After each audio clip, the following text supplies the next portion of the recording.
Imagine तुम एक room में बैठे हो, लोग तुम्हारे आसपास हैं, फ्रेंड्स, फैमिली, अपॉर्चुनिटीज, लेकिन कोई तुम्हें नोटिस नहीं कर रहा। तुम बोलते हो पर किसी को सुना ही नहीं देता। तुम एग्जिस्ट करते हो लेकिन दुनिया के लिए तुम इनविजिबल हो। शॉकिंगली ये कोई साई-फाई मूवी नहीं है, ये रियलिटी है। और जो चीज तुम्हें इनविजिबल बना रही है वो तुम्हारे हाथ में है, तुम्हारा फोन। और अगर तुमने इस वीडियो के लास्ट तक एक शॉकिंग ट्रुथ नहीं समझा तो शायद तुम भी स्लोली दुनिया से गायब हो रहे हो। बट वेट, इनविजिबल होने का मतलब सिर्फ लोग तुम्हें इग्नोर करना नहीं है। इसका मतलब है दुनिया के बेस्ट अपॉर्चुनिटीज तुम्हें इग्नोर कर रही है। और सबसे डेंजरस पार्ट तुम्हें पता भी नहीं चल रहा। सच बताओ, सुबह उठते ही तुम क्या करते हो? अलार्म बंद और सीधा इंस्टाग्राम।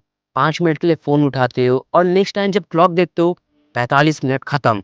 फिर रील्स, मीम्स, शॉर्ट्स, नोटिफिकेशंस, और धीरे धीरे तुम्हारी लाइफ एक स्ट्रेंज पैटर्न फॉलो करने लगती है। स्कूल या कॉलेज में हो लेकिन माइंड रील्स में है, फ्रेंड के साथ हो लेकिन अटेंशन स्क्रीन में है, फैमिली के साथ डिनर हो लेकिन आंखें फोन पे। तुम फिजिकली प्रेजेंट हो पर मेंटली absent। और यही वो मोमेंट है जहाँ एक डेंजरस ट्रांसफॉर्मेशन स्टार्ट होता है। तुम इंसेन से यूजर बन जाते हो। एक स्टैटिस्टिक सुनो, एवरेज जेन जेड हर दिन 5 से 7 घंटे फोन पे स्पेंड करता है। मतलब अगर तुम 20 साल के हो तो तुम अपनी लाइफ के पूरे 5 से 6 साल स्क्रीन को दे चुके हो। बट ये सिर्फ टाइम वेस्ट का प्रॉब्लम नहीं है, रियल प्रॉब्लम कुछ और है। फोन तुम्हारा टाइम नहीं चुरा रहा, फोन तुम्हारी आइडेंटिटी चुरा रहा है। और अब कॉन्फ्लिक्ट शुरू होती है। अब असली सच सुनो, दुनिया उन लोगों को नोटिस करती है जो क्रिएट करते हैं, not those who only consume. But phone addiction तुम्हें स्लोली कन्वर्ट कर देता है क्रिएटर से कंज्यूमर में। और जब तुम सिर्फ कंज्यूम करते हो तुम्हारी पर्सनैलिटी डल होने लगती है, तुम्हारी थिंकिंग सैलो हो जाती है, और सबसे डेंजरस चीज तुम्हारी प्रेजेंस वीक हो जाती है। कभी नोटिस किया है, रूम में कुछ लोग एंटर होते ही सब उनकी तरफ देखते हैं और कुछ लोग क्वाइटली आते हैं और कोई नोटिस ही नहीं करता। डिफरेंस क्या है? Confidence, looks, money? नहीं, डिफरेंस है अटेंशन पावर। और फोन एडिक्शन उस पावर को डिस्ट्रॉय कर देता है। कैसे? यहाँ आता है फर्स्ट मिस्टेक। फोन तुम्हें शॉर्ट ब्रस्ट ऑफ हैप्पीनेस देता है। रील्स, लाइक, नोटिफिकेशन, मैसेज, हर दिन ब्रेन को एक डोपामिन हिट मिलता है। प्रॉब्लम, रियल लाइफ में डोपामिन स्लो मिलता है। स्किल बिल्ड करना, जिम जाना, बिजनेस बनाना, कॉन्फिडेंस बिल्ड करना, सब स्लो रिवॉर्ड देता है। और जब तुम्हारा ब्रेन फास्ट डोपामिन का एडिक्ट बन जाता है, रियल लाइफ बोरिंग लगने लगती है। इसका रिजल्ट, तुम फोन चूज करते हो और धीरे धीरे तुम्हारी रियल लाइफ फेड होने लगती है। आज की दुनिया में सबसे वैल्यूएबल चीज क्या है? मनी नहीं, अटेंशन। जो इंसान अटेंशन कंट्रोल कर सकता है वो लाइफ कंट्रोल करता है। बट फोन क्या करता है? तुम्हारी अटेंशन को फ्रैगमेंट कर देता है। Every 10 second ping, swipe, scroll, notification, और धीरे धीरे तुम्हारी ब्रेन की एबिलिटी टू फोकस क्रैश हो जाती है। इसलिए तुम 20 मिनट भी डीप वर्क नहीं कर पाते। और जब किसी इंसान की फोकस पावर वीक हो जाती है तो दुनिया उसे सीरियस लेना बंद कर देती है। मतलब यू बिकम इनविजिबल। बट अभी सबसे शॉकिंग ट्रुथ बाकी है। एक डेंजरस रियलिटी समझो, सोशल मीडिया कंपनीज का गोल है तुम्हें एडिक्ट रखना। उनके इंजीनियर्स हर सेकंड ये कैलकुलेट करते हैं कैसे तुम्हें और ज्यादा स्क्रीन पे रखा जाए।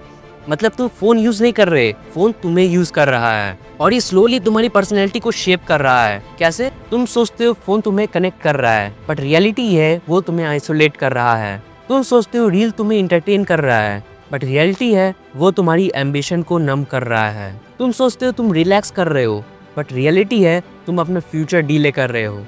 और जब साल बीत जाता है तब रियलाइज होता है कि दुनिया में कुछ लोग आगे निकल चुके हैं। क्यों? क्योंकि जब तुम स्क्रॉल कर रहे थे वो लोग बिल्ड कर रहे थे। बट अब एक क्रिटिकल मूवमेंट आता है, चॉइस। लाइफ में एक मूवमेंट आता है जहाँ तुम्हें डिसाइड करना पड़ता है, यूजर बनना है या क्रिएटर, एवरेज बनना है या नोटिसेबल, फोन का स्लेव बनना है या अपनी लाइफ का मास्टर। और चेंज कोई ह्यूज स्टेप से स्टार्ट नहीं होता, चेंज स्टार्ट होता है एक सिंपल रूल से, द 3 आवर रूल। अगर तुम नेक्स्ट 30 डेज तक डेली 3 घंटे फोन कम यूज करते हो और उस टाइम को इन्वेस्ट करते हो स्किल बिल्डिंग में, रीडिंग में, फिटनेस, डीप थिंकिंग में, तो 30 दिन बाद तुम्हारी पर्सनैलिटी शिफ्ट होने लगती है। तुम्हारी आइज में क्लियरिटी आती है, कॉन्फिडेंस इंक्रीज होता है, फोकस स्ट्रांग होता है, और धीरे धीरे लोग तुम्हें नोटिस करने लगते हैं। क्योंकि दुनिया में रेयर चीज क्या है? Focused people. और जब कोई फोकस्ड होता है वो इनविजिबल नहीं रहता। इमेजिन 1 साल बाद का वर्जन जहाँ तुम फोन एडिक्ट नहीं हो, तुम फोकस्ड हो, शार्प हो, डिसिप्लिन हो, लोग तुम्हारी बात सुनते हैं, तुम रूम में एंटर करते हो और लोग ऑटोमेटिकली नोटिस करते हैं। क्यों? क्योंकि तुमने एक सिंपल डिसीजन लिया था, स्क्रीन को कंट्रोल करने का। याद रखो, फोन प्रॉब्लम नहीं है, लेकिन अनकंट्रोल फोन तुम्हारी लाइफ का साइलेंट डिस्ट्रॉयर है। और सबसे बड़ा लॉस क्या है? टाइम नहीं, पोटेंशियल। तुम आज एक सिंपल क्वेश्चन पूछो खुद से, क्या तुम दुनिया में विजिबल बनना चाहते हो, क्या स्क्रीन के अंदर इनविजिबल रहना चाहते हो? डिसीजन तुम्हारा है। अगर तुम जेन्युइनली अपनी लाइफ चेंज करना चाहते हो तो आज एक चैलेंज लो, कमेंट में लिखो आई कंट्रोल माई फोन, ताकि तुम जब भी स्क्रॉलिंग ट्रैप में फंसो तुम्हें याद आए तुम इनविजिबल होने के लिए पैदा नहीं हुए हो, तुम पैदा हुए हो इम्पैक्ट क्रिएट करने के लिए। See you in the next video.